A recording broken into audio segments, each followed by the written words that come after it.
with... Oh no, hold Bald on. and Bankrupt is one of the website's most fascinating YouTubers. Oh no, I watch this guy. Bald and Bankrupt is one of the ruin it? website's most fascinating YouTubers. He gains over 1 million views per video by traveling to extremely isolated areas. However, with accusations of credit card fraud, unexplained court cases, and most notably controversial behavior toward women, to say he has a hidden dark side would be putting it pretty lightly. Take for example his very first video titled I Love India's Police Women, in which he spends roughly 3.5 minutes firstly swooning over female cops. I saw what at first appeared to be a mirage, but they were no mirage. They were Indian traffic cops, and they were beautiful. Before filming some pretty questionable shots with some more creepy commentary. I stayed in the city an extra day, for no other reason than to gaze upon them. In fact, I'd often stop to ask needless directions just to see their smiles up close, maybe feel a slight hint of their breath on my skin. Many of the video's comments echoed, "Ha, I knew it, I'm not the creepiest man alive." However, despite being a pretty creepy upload, there was no denying the footage was interesting, especially to a Western audience. By showcasing similarly interesting culture shock footage like a $1 Indian gym, Mumbai's largest slum, and a stolen item market, Bald and Bankrupt exploded in popularity, all while maintaining his vocal love for the opposite sex. There's two things that I like in life: markets and women. And here I've come to the world's only all-women's market. In other videos, Bald's comments became much more expressive. Oh, sexy little things in a hijab. I'm a little bit scared to flirt. I do like a woman in a hijab. Is the hijab one when you just see the eyes? It's very sexy when you just see the eyes. Leaves a lot to the imagination. You start imagining what's under the rest of it. Although since they were nested in highly interesting videos, nobody seemed to give them a second thought. I found someone who's looking for girls like me. Where are the girls at? Let's find some chicks. Excluding what seemed to be one single person who wrote, "Maybe one thing this channel is missing is a little bit more respect for women. They're either pretty so they're like objects and creepily talked about, or they're big fat women with cankles. I love this channel, but yikes, it's weird." To which Bald actually replied, "I have news for you. Men objectify every woman we see or meet. We place them in two categories, would fuck them or not. It's reality. If you think that is creepy, go ahead, but it doesn't change the facts of how men think," which had been commented on a video where Bald had stated this. Yeah, that's not even close to base that. If you said base that, you're just wrong. What the fuck? What the fuck? I think most dudes are not that degenerate, man. You wouldn't fuck anyone you see on the street, dude. What is wrong with you? On the world tour, I think. I have no actual interest in watching polo, although watching some Argentinian girls bouncing around on a horse might be fun, I don't know. Any Argentinian people staying here? Any blonde Argentinian girls, you notice? His outlook only became more solidified after moving to Russia in 2019. Look at the boobies they've given her. Oh my god, they're huge. They're bigger than Tanya's. Although we'll have to come back to the topic of women later, as in the meantime he'd find himself in a totally unrelated controversy. During a video titled The Last House in the Chernobyl Village, Bald met a man named Kolya who lived in a derelict forest house with no power or running water. The two struck up quite an unusual friendship, filming 6 different videos together during which Bald had an idea. He chose to launch a line of merch with Kolya's face on the front, the profits of which would be given to Kolya so he could increase his standard of living, and this seemed to work perfectly. Recently, I had a t-shirt campaign. I said I was going to raise some money for someone. And well, you guys bought the t-shirts.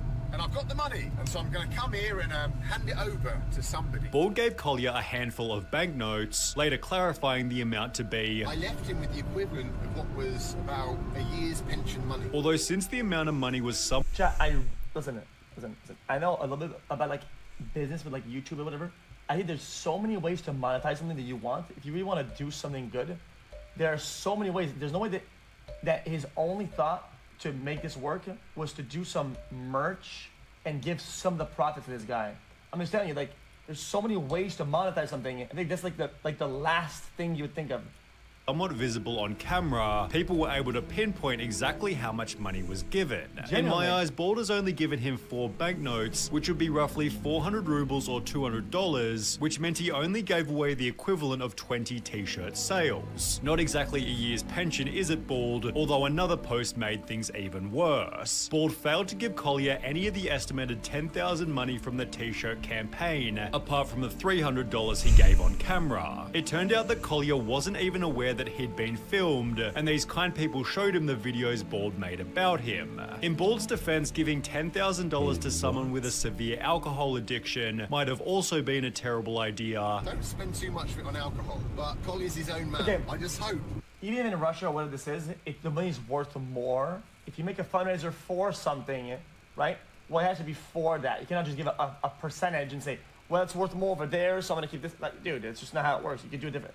It's Belarus, whatever. We haven't killed Collier. But while Bald and Bankrupt might have done the right thing here, there were more Russian controversies just around the corner. During an upload titled "Would You Ride the Night Train at Chechnya?", Bald was back to talking about women by stating, "Hopefully at some point in the night at some stop a Chechen chick turns up and shares my compartment with me, and I can put on some romantic lighting. Salam alaikum, sister." However, as a result of calling Chechen women chicks, Bald was forced by the Russian government to apologize for the insult. But with comments such as "lol" forcing someone to make an apology for a random flippant joke, Chechnya sounds like a ridiculous place. A nice healthy reminder never to go there. Most people understandably thought that Chechnya was being ridiculous. However, Bald's next controversy was 100% his fault. British YouTube star behind Bald and Bankrupt detained at Russian Space Center. British YouTube star with more than 3 million followers is arrested near Russian spaceport in Kazakhstan. British YouTuber ordered to pay fine after Russians detain him at spaceport. Bald had actually filmed the day all of this went down, but would upload it under the title "This video caused an international incident." He and a female accomplice had snuck into an old Soviet spaceship hangar without realizing the military had been notified, who were on their way to arrest them. Bald was released with a measly £60 fine. However, the arrest might have played into something more serious, which happened only 32 days later. He'd uploaded a new video titled "The Journey is Over," in which Bald explained he'd been unexpectedly arrested on the street and was forced to leave the country. But why? Being kicked out of Russia with immediate effect. Banned from coming back. In the months prior, Bald had called Putin crazy and shown his support for Ukraine, the reason for which was explained during a released interrogation video. He'd state, "When you have a face on YouTube, if you want to earn money, you need to say what people want to hear. If you don't, it will be a problem for you." Every YouTuber received an email from YouTube where they said you may only talk about the situation in Ukraine from the side of the Ukrainians. You can't tell it from the Russian point of view. If you do this, then you won't be able to earn money from advertising on your channel, with the audience again taking Bald and Bankrupt's side. Wait, true? Because I never received that. I didn't Every YouTuber? either. And money from advertising on your channel, with the audience again taking Bald and Bankrupt's side. Bald was really smart here. He clearly just speaks what is needed to get out of that situation. That's what I would do. The only aim is to get out. Oh.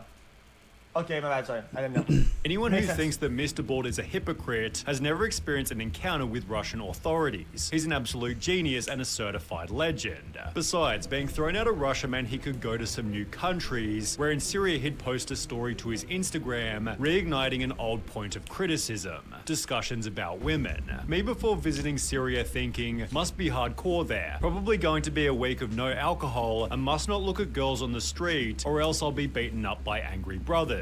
Reality of Syria. Guys inviting you to bars to drink and constantly telling you to go to Homs to see how hot the women are there. My kind of country. Just a few months prior, Bald had posted another story reading, "Throwback to 6 years ago when myself and HB were just a couple of red-pilled young chads traveling across Siberia having adventures. We'd love to repeat those escapades and film them, but of course YouTube only allows for watered-down versions of trips. Hashtag censorship sucks." Bald seemed to imply that during his trip, trips, he'd seen more than just the local tourist spots, and as a result, a subreddit was created titled Bald and Balder Dossier, deeply investigating Bald and Bankrupt's history. They'd find that Bald had used the online alias Vorkuta, which was the name of a small Russian town that Bald had spoken fondly of in an article that he'd written. A person who'd met Bald in real life also confirmed that Vorkuta was his alias. Now there's hate watchers, so a lot of these the hate watchers are people who hate, right?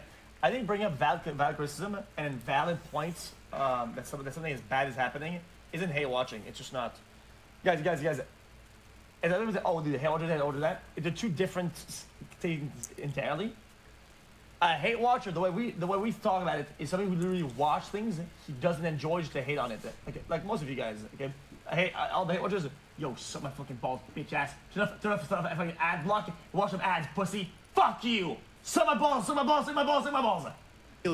And you therefore might be wondering, why is this important? Well, Vorkuta, who later changed his name to The Fantasist, was a prominent member of the pickup artist and sex tourist website Rouge Forum, where prior to beginning YouTube, he'd talk about wanting to head to places completely off the track, where he could find provincial seedy nightclubs with puke-stained carpets and suburban housing estates full of disenchanted and hopeless girls, in which his white god status is maximized even more. Bald also talked about faking his level of wealth in photos such as these, which helped him to sleep with an 18-year-old last summer when he was 38, with this video titled Dirty Secrets and Double Life of Bald and Bankrupt exposed, giving a pretty good summary of Bald's 1600 forum posts. It's therefore no surprise he joked about being a pickup artist, and when someone commented on one of his videos, big sex pest vibes. He can't help but bear creep around any woman, and it's been the same for years. I mean, dude.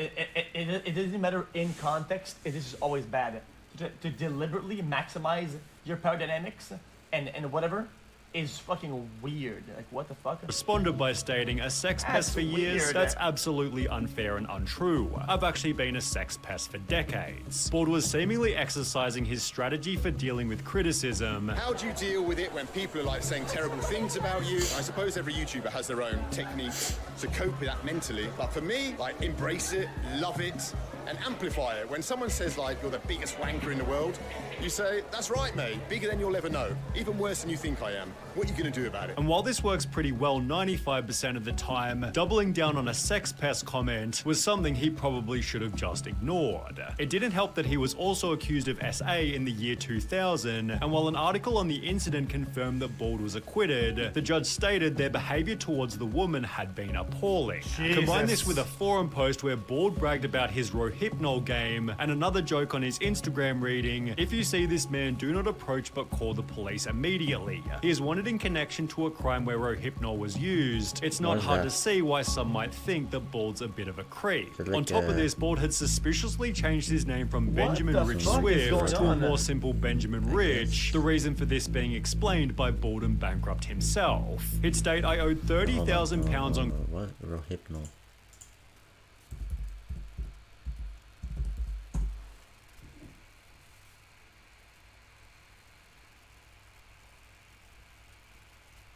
Oh, that's what it is. Okay. On credit cards and bank loans here in the UK about 5 years back. There was no way I could pay it back. I decided to change my surname to my mother's maiden name and change address, and I never heard from them again, for which the audience actually admired him. I respect him more now. Scamming a bank is morally right. What a beast. Keep on traveling, bro, which is exactly what he'd do until he'd post an Instagram story in Germany. Only been in Europe 2 minutes and already been ripped off. £15 for 3 mouthfuls of pasta. Germany, just like the UK, must be a failed state. They need their old leader and some Hugo Boss suits back in power to sort things out.